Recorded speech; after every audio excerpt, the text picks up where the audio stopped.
감동적인 찬양을 들려주신 우리 가온중창단에게 감사를 드립니다.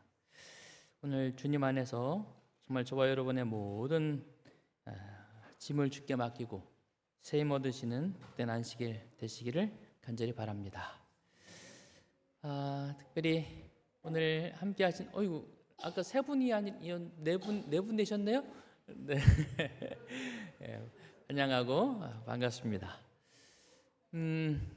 오늘 말씀의 제목은 멍에라는 제목으로 말씀을 드리려고 하는데, 우리가 지난주부터 멍에라는 제목으로 말씀을 드리려고 합니다. 일단 본문의 말씀 같이 읽겠습니다. 시작. 나는 마음이 온유하고 겸손하니 나의 멍에를 메고 내게 배우라. 그리하면 너희 마음이 쉼을 얻으리니. 지난주부터 산상수훈 또는 산상보훈이라고 부르는 우리 책을 함께 읽기 시작했습니다. 그래서 우리가 지금부터 지난주부터 읽고 있는 이 책에 대하여 지난 시간에 서론 시간에 첫 시간에 말씀드려야 될 것들 몇 가지가 있었는데 전도회가 있어서 더 귀한 말씀을 듣느라고 제가 하지 못했죠. 그래서 고민해요. 멍에 이야기도 하고 싶고 지난주에 했어야 될 이야기도 하고 싶고, 사실 설교를 준비하는 입장에서는 이러면 안 되거든요. 한 가지만 딱 해야 되는데 고민을 하다가 오늘은 둘 다 하자. 짧은 시간 안에 우리가 산상보훈을 읽으면서 먼저 기억해야 될 한 가지 주제가 있습니다. 그래서 그 주제를 먼저 말씀을 드리려고 합니다. 자, 지난 산상수훈은 일단 마태복음 5장 1절에 이렇게 기록되어 있습니다. 예수께서 무리를 보시고 산 위에 올라가 앉으시니 제자들이 나온지라. 말 그대로 예수님이 설교하시러 어디 가셨다고요? 산에 가셨어요. 산에 올라가셔서 설교를 하십니다. 그러니까 산상수훈이 무슨 뜻이냐면, 이게 좀 한자라서 외국인들 이해하기 어렵지만 아니다, 외국인들 이해하기 더 쉬워요. 산 위에서 하는 설교다, 그 뜻이에요. 산 위에서 하는 설교다. 말 그대로죠. 예수님께서 침례를 받으시고 이제 메시아로서의 삶을 시작하시면서 제자들을 부르시고 제자들에게 들려주시는 성경에 기록된 첫 번째 설교입니다. 첫 번째 설교. 중요할까요? 궁금하지 않습니까? 성경에 기록된 예수님의 맨 처음 설교가 뭘까? 이게 산상수훈입니다. 그리고 이 산상수훈은 이렇게 시작됩니다. 이제 예수님께서 제자들과 함께 산에 오르시고 많은 사람들이 모였어요. 예수님이 드디어 설교를 시작하십니다. 그 첫 마디가 이렇게 시작해요. 같이 읽어볼까요? 시작. 심령이 가난한 자는 복이 있나니 천국이 그들의 것이미요. 애통하는 자는 복이 있나니 그들이 위로를 받을 것이미요. 온유한 자는 복이 있나니 그들이 땅을 기업으로 받을 것이미요. 의에 줄이고 목마른 자는 복이 있나니 그들이 배부를 것이미요. 계속됩니다. 시작. 긍휼히 여기는 자는 복이 있나니 그들이 긍휼히 여김을 받을 것이미요. 마음이 청결한 자는 복이 있나니 그들이 하나님을 볼 것이미요. 화평하게 하는 자는 복이 있나니 그들이 하나님의 아들이라 일컬음을 받을 것이미요. 마지막 시작. 의를 위하여 박해를 받은 자는 복이 있나니 천국이 그들의 것임이라. 첫 번째 설교. 여러분이 좋아하는 단어가 나오죠? 뭐 나와요? 복. 한국 사람들 특히 복을 좋아해요. 지금은 그렇지 않지만 예전에는 밥 숟가락마다 복자 써놨고요, 밥그릇마다 복자를 써놨던 시절이 있습니다. 여러분도 복 좋아하십니까? 복 받는 거 좋아하세요? 복자 앞에 흔히 무슨 글자 붙이죠? 예. 일단 여기 복자가 몇 개가 나오는가 하면 8번 나와서 무슨 복이다? 팔복이다. 예수님께서 설교를 시작하시면 맨 처음 하신 것이 복에 대한 얘기입니다.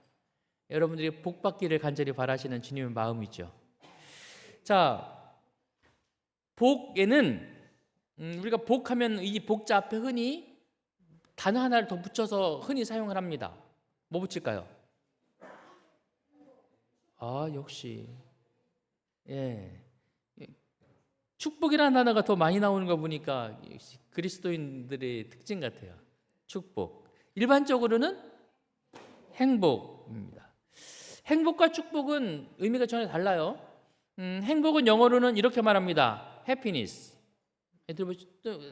더 줄여서 이 해피니스 명사고 그냥 우리가 흔히 하는 말로는 해피. 예전에 동네에 강아지들이 많았어요. 그 강아지들 이름이 절반은 해피고 절반은 메리예요. 예. 그런 시대에 저희 아버님이 강아지 한 마리를 데리고 오셔가지고는 이름을 찐이라고 붙였어요. 우리 모두 다 이상했어요. 아니 해피도 아니고 메리도 아니고 왜 찐이에요? 저희 아버님이 왜 그러셨는지 저도 잘 이해가 안 가요.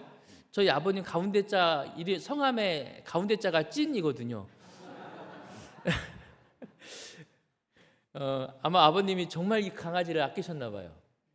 어쨌든 메리 아니면 해피였는데 그 해피가 행복 아닙니까? 그렇죠? 명사로 해피니스입니다. 해피니스. 제가 어느 날 궁금했어요. 해피니스 할 때 해피 도대체 무슨 뜻일까? 빨간 글씨로 한 이게 무슨 뜻일까요?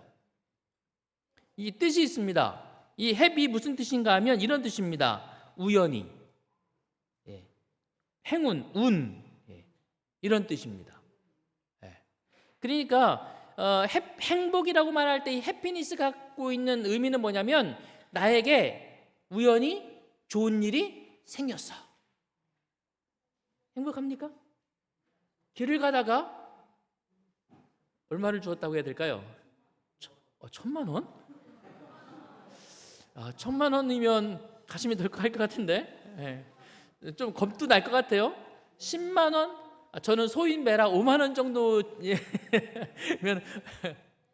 하여튼 그렇게 무언가가 갑자기 생겼어요. 상황이 생기거나 이런 것을 행복이라고 말합니다. 이게 영어적 표현인데 한문도 우리 한국 사람들도 사실 행복의 의미가 그거예요. 한자로 이렇게 쓰지 않습니까? 옆에 나오는 행복이라고 쓰는데 이 앞에 있는 행자가 어떤 뜻인가 하면 다행행자, 운이 좋다. 그러니까 같은 의미예요. 운이 좋은 일 생겼어요. 복권이 당첨됐어. 행복하죠. 이렇게 무언가가 생겼을 때에, 사건이 발생했을 때에 우리는 행복하다 이렇게 말합니다. 반면에 축복은 뭐예요? 축복은 영어로 bless입니다. 우리가 복 받는 두 번째 방법이에요. 뭔가 좋은 일이 생겼을 때이고, 두 번째는 축복인데 이것은 한자로는 이렇게 씁니다. 무슨 뜻이에요?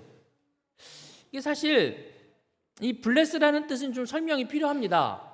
우리는 흔히 블레스를 한국말로 그냥 축복이라고 말하고, 이 축복의 축자가 빌다라는 뜻이거든요. 그러니까 복을 빌어주다라는 의미여서 블레스라고 하는 영어의 의미와는 차이가 좀 있기는 해요.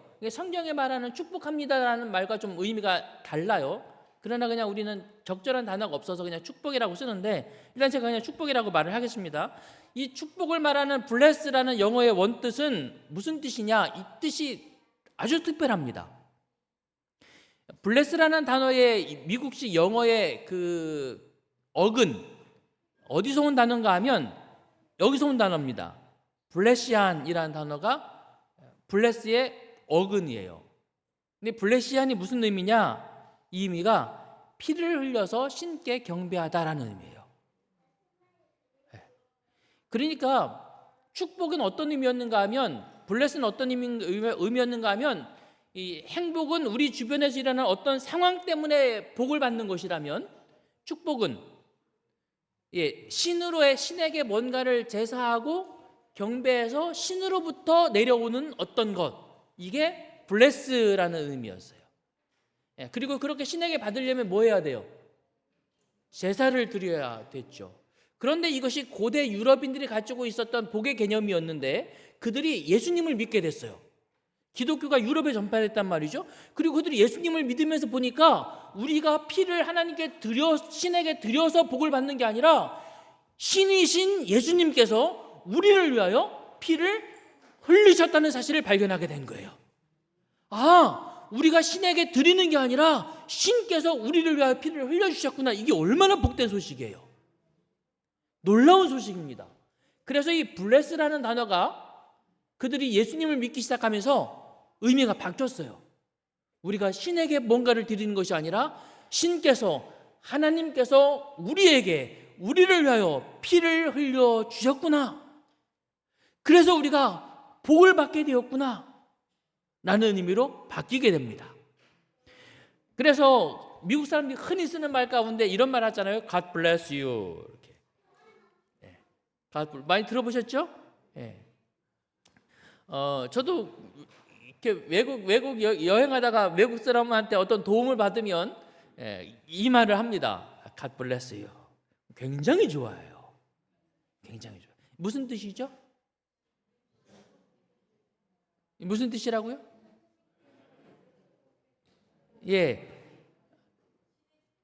그렇죠. 신의 축복이 당신에게 있기를, 이런 의미거든요.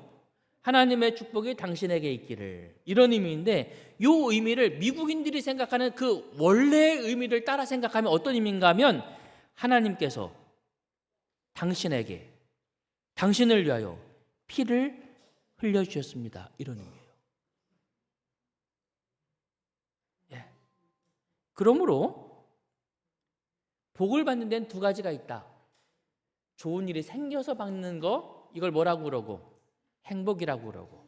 그런 게 생기든 안 생기든 관계없이 하나님께서 나를 위하여 피를 흘려주시고 나를 구원하셔서 하나님의 자녀가 되게 하시고 하늘의 생명을 얻게 하셨어요. 복입니까? 놀라운 복입니다. 오늘 저와 여러분이 그런 복 가운데 있게 되기를 간절히 바랍니다. 그렇다면 심령이 가난한 자는 복이 있나니, 애통하는 자는 복이 있나니, 온유한 자는 복이 있나니 라고 말하는 이 복에서 예수님께서 말씀하실 때는 해피니스였을까요? 블레스였을까요? 뭐예요? 블레스예요. 왜냐하면 여러분, 심령이 가난하다는 것, 애통하다는 것, 온유하다는 것 좋은 일입니까? 줄이고 목마른 것 좋은 일인가요? 해피한 일은 아니다. 그런데 해피하지 않아 보이는 이 일이 우리에게 뭐가 될 수 있어요? 블레스, 하나님이 주시는 복이 될 것이다. 심령이 가난한 자, 가난한 거 사람들이 좋아하지 않지만 그러나 그 마음 가운데 가난하여서 뭔가를 간절히 찾는 사람 복이 있다. 애통하는 사람 복이 있다. 온유한 사람 복이 있다고 말씀하시고 계세요. 저와 여러분이 이 땅의 복이 아닌 하나님께서 주시는 복을 사모하시게 되기를 간절히 바랍니다.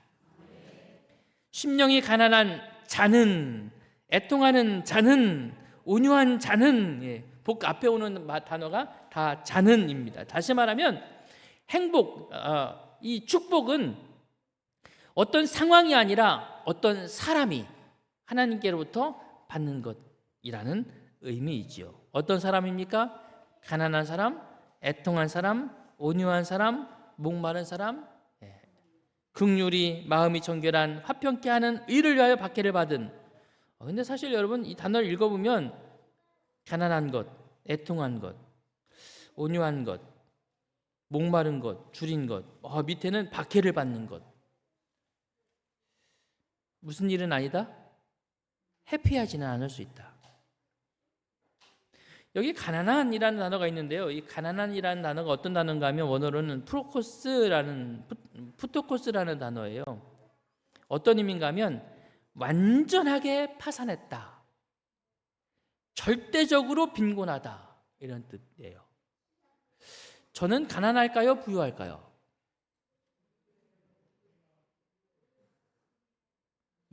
대답 못 하시잖아. 그죠?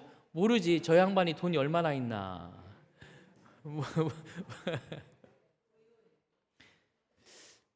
저보다 부자인 사람에 비하면 가난하고 저보다 덜 가진 사람에 비하면 부유한데, 여기서 말하는 프로코스는 그런 의미의 그런 정도를 말하는 게 아니다. 아예 다 망해버렸어요. 아무것도 가지고 있지 않아요. 그럼 여러분 행복합니까? 그럴 때 우리는 뭐 하다고 말해요? 불행하다고 말합니다. 그 뒤에 나오는 단어들도 다 마찬가지입니다. 그러나 그럴지라도 사랑하는 믿음의 성도 여러분, 오늘 저와 여러분은 그러한 상황에 의한 복이 아니라 하나님이 주시는 복을 누리시게 되기를 간절히 바랍니다. 가난할지라도, 애통할지라도, 온유하다는 그래도 괜찮은가요? 사실 온유하다가 우리가 보기엔 괜찮지만 당시의 개념 속에서 온유하다라고 하는 개념이 갖고 있는 첫 번째 개념은 너무 물렁한 사람을 말해요. 너무 물렁해. 그럼 뭐 하기 딱 좋아요? 이용당하기 딱 좋아요. 뭐라고 해도 아무 말도 안 해요. 그럼 행복해요? 이것들은 어쩌면 어떤 면에서는 우리 삶에서 무거운 짐들입니다. 멍해일 수 있죠. 여러분들은 살면서 이런 것들을 지고 싶으신가요? 그런데 오늘 이번 주에 읽은 말씀에서 우리가 읽은 책에서 이와 같은 짐들에 대해서 이야기하면서 우리에게 이 말씀을 들려주시고 계십니다. 다시 한번 같이 읽어보겠습니다. 시작.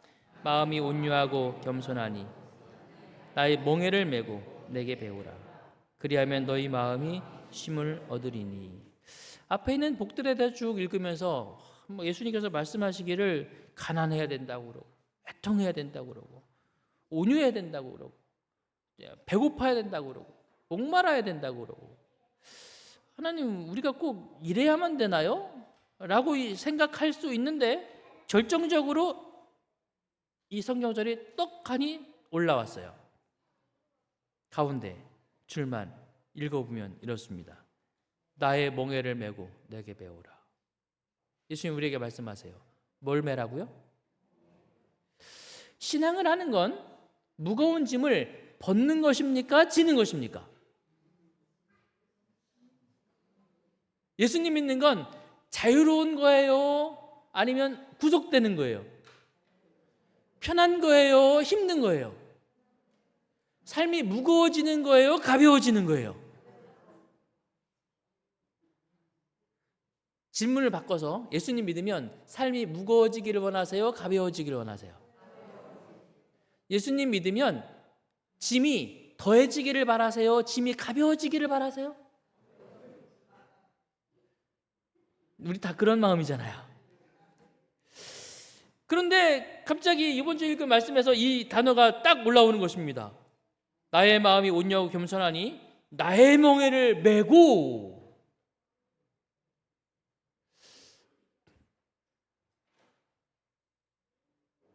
책을 탁 내려놔요. 아니 꼭 매야 되나?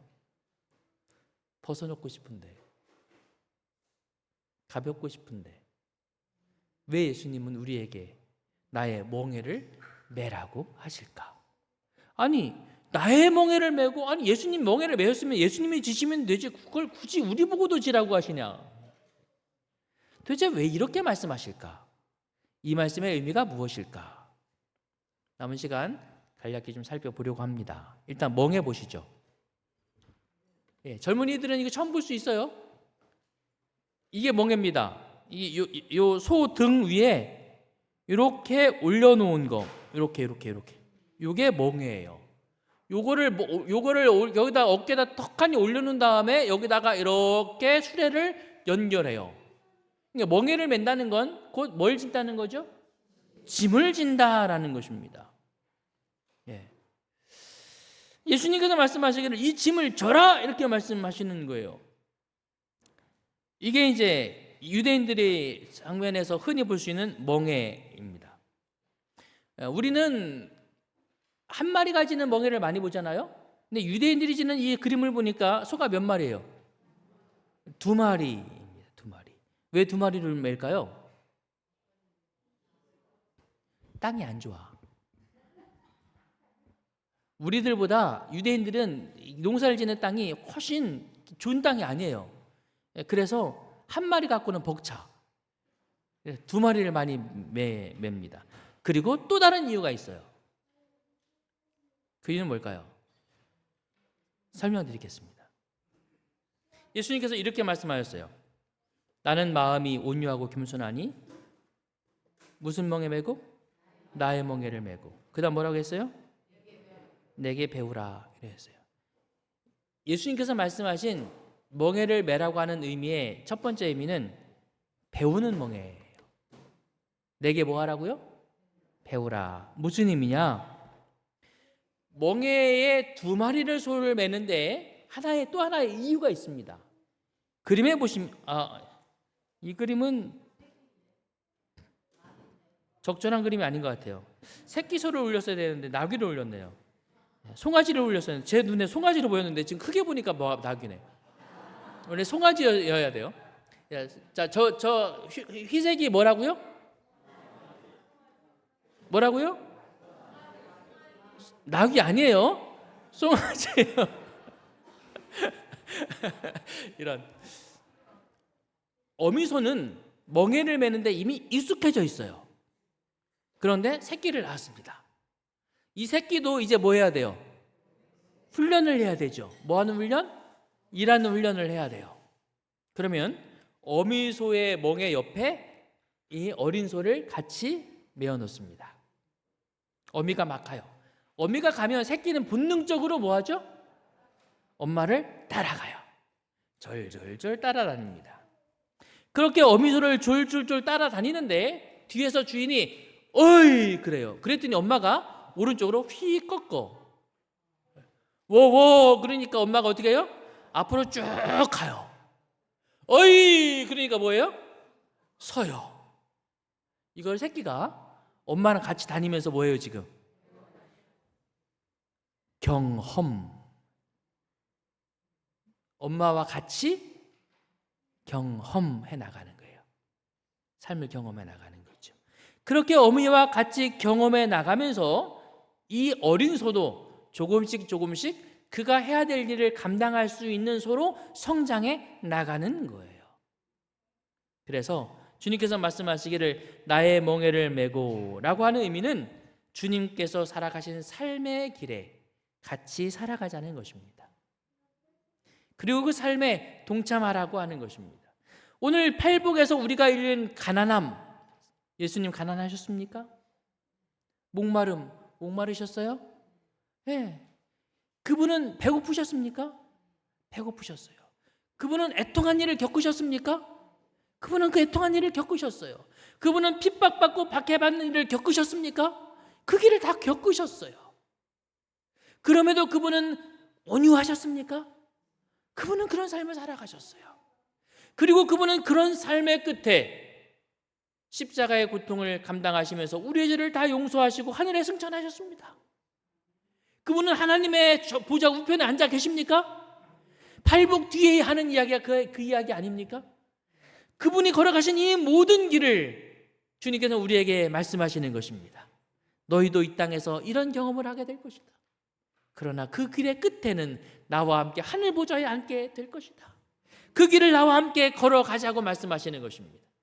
그것을 나와 함께 배우자고 하는 것이죠. 사랑하는 믿음의 성도 여러분, 주님께서 나의 멍에를 메라고 하실 때 너희 놈 자식 고생 좀 해와, 이게 아니에요. 나와 함께 살아가자고 말씀하시는 것입니다. 오늘 저와 여러분들이 주님과 동행하는 삶을 살아가시는 하나님의 백성들이 되어지게 되기를 간절히 바랍니다. 그리고 주님께서 이렇게 말씀하세요. 무슨 멍에를 메고? 나의 멍에를 메고. 이렇게 말씀하십니다. 나의 멍에를 메고. 사실 우리는 삶을 살아가면서 어려운 일을 겪고 힘든 일을 겪고 배고프고 목마르고 애통하고 슬프고 답답하고 가난한 경험을 하면서 하나님 앞에 이렇게 기도할 때가 많습니다. 하나님, 왜 나에게 이런 짐을 지어주십니까? 여러분 그런 기도를 드리신 적이 있으십니까? 얼마나 힘들면 그러셨겠어요? 얼마나 고통스러우면 그런 기도를 드리셨겠어요? 얼마나 답답하고 얼마나 억울하면 그런 기도를 했겠습니까? 그런데 오늘 주님께서 이렇게 말씀하세요. 얘야, 그거 나의 멍에다. 누구 멍에라고요? 나의 멍에다. 우리가 지는 짐이 내 것이 아니라 주님께서 말씀하시기를 내가 너를 하늘로 인도하는 삶 속에서 함께 동행하면서 그 짐, 네가 지고 있는 짐이 아니라 누가 지고 있다고요? 내가 지고 있다. 이렇게 말씀하세요. 여러분 상상해 보세요. 큰 소가, 어미 소가 멍에를 메고 가요. 그 옆에 새끼 소가 멍에를 같이 지고 따라가요. 무게를 누가 받을까요? 어미가 받아요. 새끼는 그냥 뭐 할 뿐이에요? 들러리. 따라갈 뿐이죠. 주님께서 말씀하시기를 나의 멍에를 메라고 말씀하실 때 그 멍에는 사실은 예수 그리스도께서 짊어지시는 멍에를 말하는 것입니다. 사랑하는 믿음의 성도 여러분, 우리가 세상의 멍에, 죄의 멍에, 때로는 율법주의의 무거운 짐에 눌려 살아가는 것을 주님께서는 아십니다. 그러나 주님께서는 그 모든 고단한 멍에를 우리보다 먼저 지시고 우리를 위하여 지시고 우리를 대신하여 지시고 우리에게는 그저 같이 가자고 말씀하시고 계십니다. 우리가 짊어져야 될 죄의 무게를 예수님은 십자가에서 대신 지셨습니다.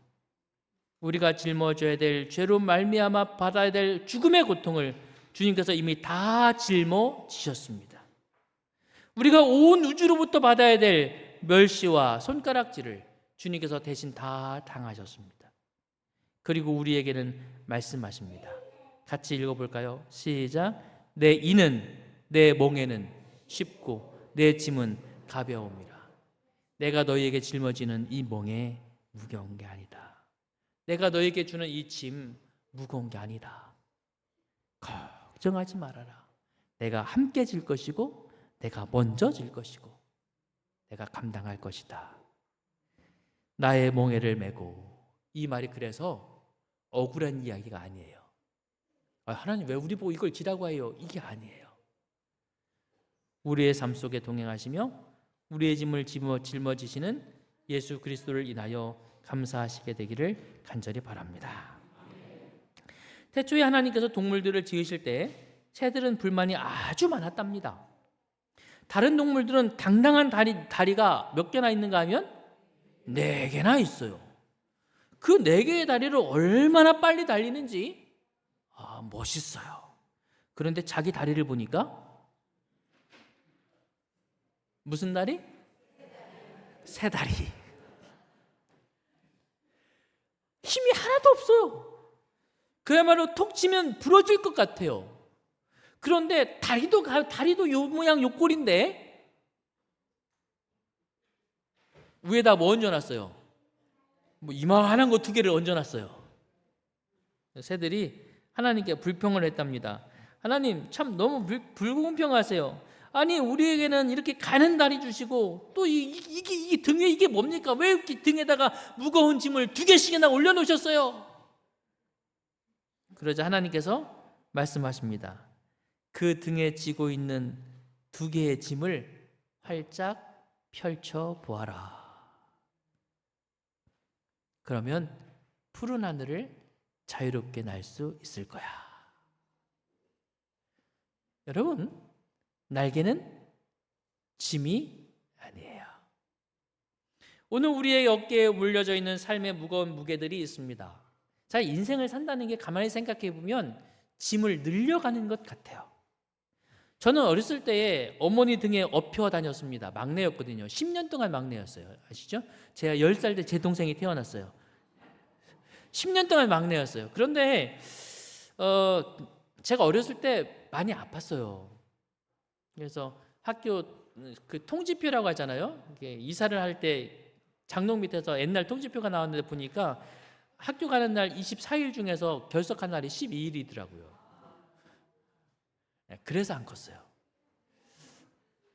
그래서 제 어렸을 적 기억에 어머니 등에 업혀 다닌 기억이 정말 많아요. 어렸을 때는 업혀 다녔어요. 그런데 어느 날 학교를 가기 시작하면서 짐 하나가 턱 올려졌습니다. 가방. 이게 인생의 시작이에요. 이제는 업히던 삶에서 뭐 하는 삶이 됐어요? 짐을 짊어지는 인생이 시작된 겁니다. 그렇게 짐을 지고 인생을 시작해요. 점점 더 어른이 되어 간다는 것, 점점 더 많은 짐을 짊어진다는 거예요. 결혼하면서 가정이 생기고 가족을 돌보고 자녀를 양육하는 짐을 더 얹어요. 그럴 만한 깜도 안 되는데 하나님께서 저희를 목사로 세우셔서 목사로서의 짐까지 짊어지고 살아가요. 점점 무거워지죠. 제 목회 평생에 가장 큰 교회, 물론 삼육식품에는 뭐 300명 정도 있었지만 삼육식품하고 교회하고는 또 다르잖아요, 그죠? 사실 삼육식품에 있을 때도 짐 꽤 무거웠어요. 하나님께서 저에게 온양교회의 짐을 떡하니 얹어주셨어요. 점점 더 무거워져요. 인생은 그렇게 점점 더 무거운 짐이 얹혀지는 것 같아요. 여러분도 무거우십니까? 그러나 사랑하는 믿음의 성도 여러분, 오늘 주님께서 우리에게 말씀하십니다. 너 혼자 지는 거 아니야. 내가 함께 지는 거야. 나랑 같이 걸어가며 이 짐을 잘 지고 주님이 주시는 하늘의 복을 누릴 수 있는 삶을 살아가자라고 초청하십니다. 그러므로 사랑하는 믿음의 성도 여러분, 오늘 주님과 함께 멍에 매는 삶을 기뻐하시겠습니까? 오늘 내 어깨에 올려진 그 짐을 주님과 함께 나누시겠습니까? 주님의 삶을 살아가신 방법을 우리도 배우고 주님처럼 자비롭고 온화한 삶을 살기를 원하십니까? 우리가 다 하늘까지 그렇게 걸어가서 하늘에서 주님과 함께 영원토록 동행하는 믿음의 삶을 살아가시는 저와 여러분 되시기를 간절히 바라며 오늘 말씀을 드리겠습니다.